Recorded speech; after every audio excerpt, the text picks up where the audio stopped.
Depuis tout petit, David rêvait de devenir pompier pour venir en aide aux personnes en danger. En grandissant, il a sauvé l'homme qui lui avait inspiré son rêve. Pour célébrer la journée des pompiers, l'école spéciale pour orphelins d'une ville a organisé une rencontre avec les pompiers locaux. Cette année-là, les pompiers avaient arrêté un feu de forêt avant qu'il n'atteigne les maisons et les bâtiments.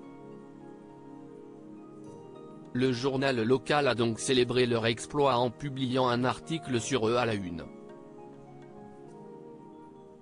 Les pompiers de la ville sont venus à l'école en uniforme et ont répondu à toutes les questions des enfants. Ils ont expliqué le fonctionnement de leur équipement de sécurité, notamment leurs uniformes inifugés, leurs casques et leurs lances à incendie. Le capitaine Joshua, chef du service, a ensuite expliqué le rôle de chaque membre de l'équipe. Tout le monde doit être au bon endroit au bon moment, a-t-il expliqué aux enfants. Le capitaine Joshua avait subi une brûlure visible au-dessus de l'œil pendant l'incendie. Après la démonstration, les enfants ont présenté aux pompiers les dessins qu'ils avaient réalisés en classe. Tous les dessins étaient inspirés par l'héroïsme des pompiers. Un jeune garçon, David, s'approchait du capitaine Joshua avec son dessin.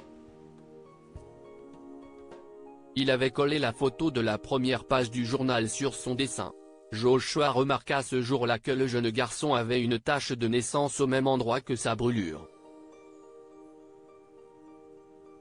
Joli dessin, petit homme. Je crois qu'on est un peu pareil, lui dit Joshua en montrant sa brûlure. David rougit et sourit. Le jeune garçon avait une autre demande pour Joshua, mais il était trop timide pour la formuler. David se tourna vers son professeur, Madame Humphries, pour obtenir son approbation, et elle lui fit un signe du pouce. « Est-ce que je pourrais venir à la caserne des pompiers pour voir tout l'équipement et regarder les camions ?» demanda David timidement. Le jeune garçon a expliqué qu'il rêvait de devenir un jour pompier, c'est pourquoi il voulait en apprendre davantage.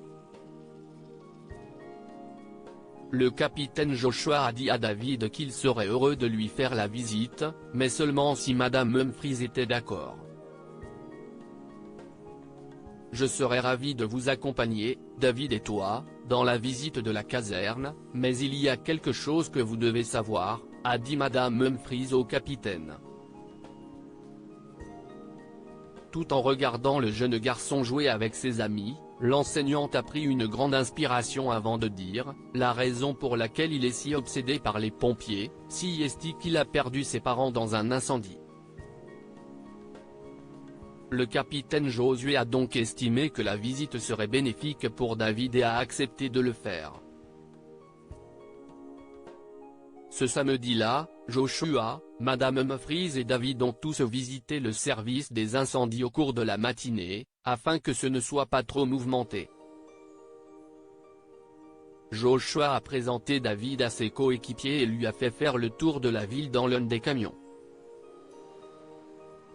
David a pris autant de photos que possible et s'est laissé glisser le long du poteau des pompiers. Joshua a consacré 3 heures de la matinée à David parce qu'il sympathisait avec son histoire. Joshua n'était pas de service le jour où les parents de David sont morts, mais il avait entendu parler de cette histoire tragique. Il n'aurait jamais pensé pouvoir passer du temps avec l'enfant orphelin, et il voulait lui offrir la meilleure expérience possible. Le garçon souriait d'une oreille à l'autre. Les trois ont mangé des hot dogs à la caserne avant que David et Madame Humphries ne partent. « Pourquoi veux-tu être pompier ?» demanda Joshua à David. Le capitaine ne pouvait pas cacher sa curiosité. Un incendie dangereux avait enlevé les parents de David à un jeune âge, et pourtant il voulait risquer sa vie dans le même environnement. Je veux sauver de nombreuses vies pour que les enfants n'aient pas à être tristes. J'ai été heureux quand tu as sauvé la ville de l'incendie. Je veux être comme toi quand je serai grand, a déclaré David. Joshua a fait un signe de tête impressionné à Madame Humphries et leur a dit au revoir pour la journée. 22 ans plus tard, Joshua se détendait à la maison avec sa femme, Sarah. Il avait pris sa retraite de pompier il y a de nombreuses années. Un incendie d'origine électrique s'est déclaré dans son sous-sol et, alors qu'il tentait de s'échapper, Sarah et lui se sont retrouvés piégés dans le brasier. Heureusement, l'alarme incendie s'était déjà déclenchée. En moins de 2 minutes, les pompiers sont arrivés pour les sauver. Les pompiers ont transporté Joshua et sa femme hors de la maison en flammes. Ils les ont allongés dans la cour avant pour qu'ils reçoivent des soins médicaux. Mais avant qu'un des pompiers ne les quitte, Joshua a saisi son épaule. Il avait reconnu quelque chose en lui. Au-dessus de l'œil droit du pompier se trouvait une tache de naissance. « Des David, si est-il toi ?» demanda-t-il en essayant de reprendre son souffle. Remarquant la cicatrice au-dessus de l'œil de Joshua, David a retiré son chapeau et a répondu « Capitaine Joshua ?» Les deux ont partagé une longue étreinte tout en luttant contre les larmes. Comme David l'avait promis il y a toutes ces années, il avait réalisé son rêve de devenir pompier et de sauver des vies. Merci beaucoup, David. Merci de nous avoir sauvé la vie. Si est-il exactement comme tu l'avais dit, dit Jonathan. Non, capitaine, si est-il exactement comme vous l'avez dit. Tout le monde doit être au bon endroit au bon moment, répondit David avec un sourire en coin. David a proposé à Joshua et Sarah de rester avec lui jusqu'à ce que l'assurance paie les dégâts causés à leur maison. Plus tard dans la journée, ils ont partagé des hot dogs en souvenir du bon vieux temps. Joshua et Sarah ont traité David comme un fils. Ce dernier avait l'impression d'avoir sauvé ses parents de l'incendie, il y a bien longtemps. Que pouvons-nous apprendre de cette histoire? Inciter les autres à poursuivre leurs rêves.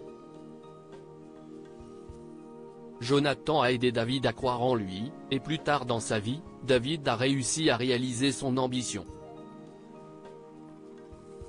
Affrontez vos peurs. Même si David avait perdu ses parents à cause d'un incendie, il a décidé de ne pas avoir peur.